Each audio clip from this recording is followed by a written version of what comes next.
Assalamualaikum warahmatullahi wabarakatuh. Baik, perkenalkan, nama saya Muhammad Raihanul Hakim, nomor BP 20420007. Mata uji ujian akhir semester Manajemen Sumber Daya Manusia.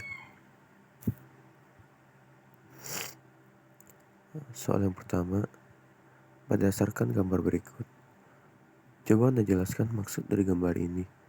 Apa manfaat KPI dalam penentuan kinerja karyawan?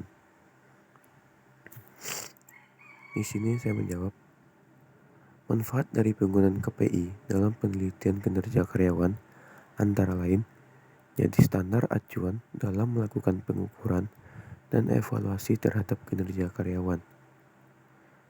Tugas dan tanggung jawab tiap-tiap karyawan menjadi lebih jelas dan mereka akan tahu serta memahami dengan lebih baik mengenai apa yang diharapkan manajemen perusahaan terhadap hasil kinerja mereka. Pemilik bisnis dan manajemen perusahaan, dalam hal ini HRD, bisa menghitung dengan lebih spesifik hasil kerja tiap-tiap karyawan untuk kemudian menjadi patokan dalam pemberian reward atau penghargaan.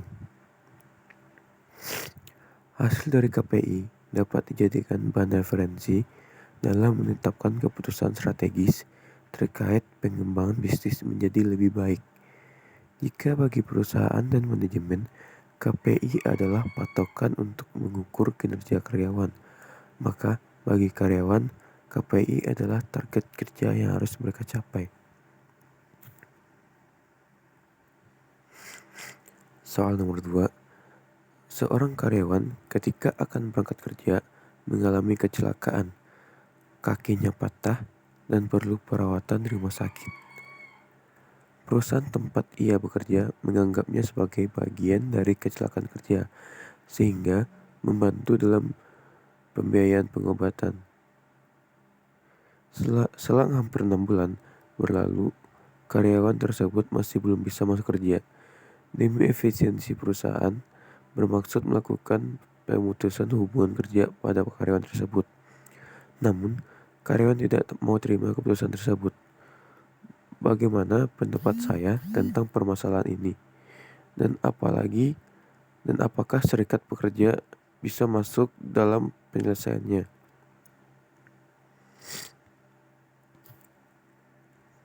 Di sini saya menjawab, sebuah perusahaan wajib menanggung semua pengobatan karyawan sampai benar-benar pulih karena karyawan mengalami kecelakaan di saat melakukan pekerjaan dan tepat di jam kerja.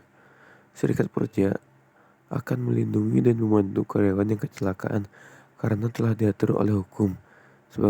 Sebagaimana tujuan serikat pekerja adalah bertujuan memberikan perlindungan, pembelaan hak dan kepentingan, serta meningkatkan kesejahteraan yang layak bagi pekerja atau buruh dan keluarganya.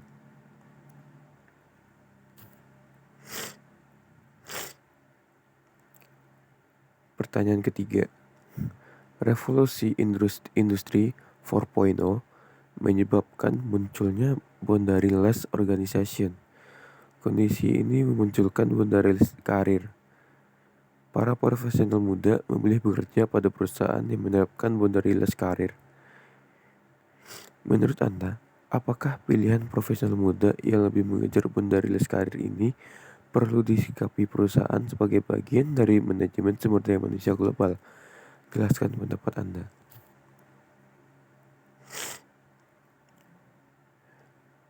Menurut saya, itu sah-sah aja. Di era sekarang, era teknologi, tentunya para profesional muda yang boundaryless karir lebih banyak peluang karena didukung dengan alat dan teknologi memadai, sehingga memungkinkan untuk menjalankan sebuah organisasi atau perusahaan lebih mudah dan tidak memakan banyak tenaga. Dan itu juga tergantung oleh masing-masing organisasi atau perusahaan apakah mereka bisa memberikan kebebasan kepada boundaryless karir.